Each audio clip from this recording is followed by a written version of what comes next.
just love the way you put that so clearly and concisely. It's just so well said because What? you're saying the connection to your passion can be made and you should go with your strength. What I tend to notice, kids tend to go with their strength. What the struggle for parents and kids ends up being is I think we as parents see our kids having greater potential and may not look at them for what really they are, but we look at them for what they could be. We know where they are, which isn't a bad thing because then we can see and track that progression.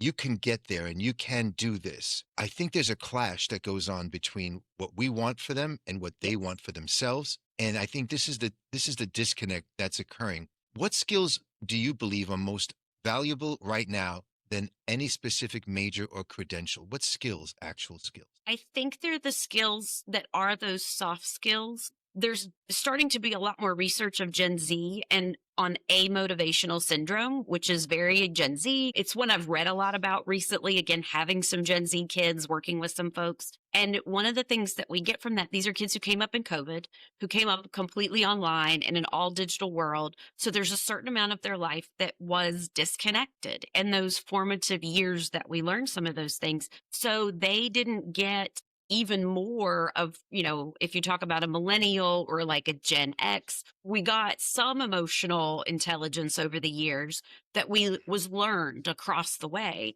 Gen Z missed all of those years. So being able to tie into regulating their emotion into this job is not perfect. It doesn't do exactly what I want when I want. My manager doesn't love me. They don't give me a compliment and a pat on the back every day.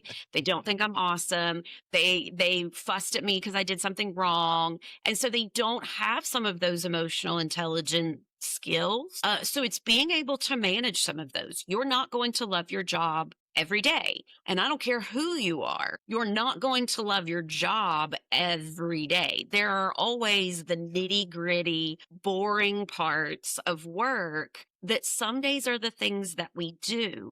So the skill that we need is those communication skills, is those self-regulation skills, is those I need to ask for feedback. I need to ask for a mentor conversation, not a manager conversation. And to understand where those differences are, kind of tying back into those early questions that you asked, I need to know how to sit beside that boss and go, they told me these things and they were incredibly constructive about it as your manager because they're trying to improve you. But they didn't see that in a mentorship coaching way. They saw it as pick, pick, pick, pick, pick. Yes, critical and judgmental maybe, and you're not good enough. Get this Mhm. right, get back to me compared to. So I that aspect there, what I'm noticing in the last, and I've been in the school system for about 24 years now. Prior to that, I was in the hospital system. Prior to that, I was in the business field, in sales, as you know, and in marketing. What I notice now in the school system in the last 15 years, there's the approach of, let's say, the growth mindset. We're encouraging kids to make mistakes, learn from mistakes. Don't worry, you're learning still. It's great when you're in, until seventh and eighth grade, but then you're in a different place when you're in high school, in a much different place in college. And we're going to move you along. We're going to develop you. That kind of a model is being spoken about in some of the literature.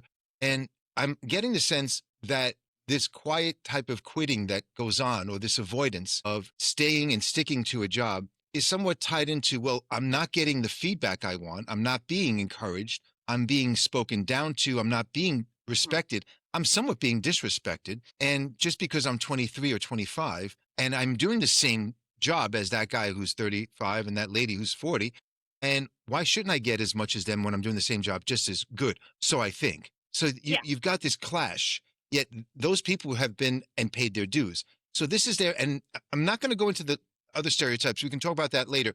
How do you put all that together when you have kids who you can see that that's loud and clear, that's coming through? They're used to a different type of model of being taught.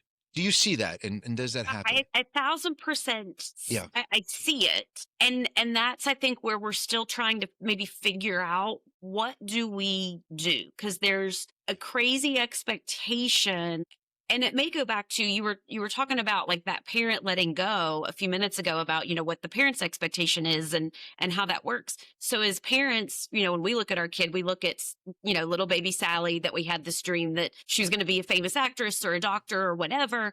And then it turns out Sally hates the stage and is terrible at science, but she's an amazing writer. And so, that's hard as a parent to make those adjustments.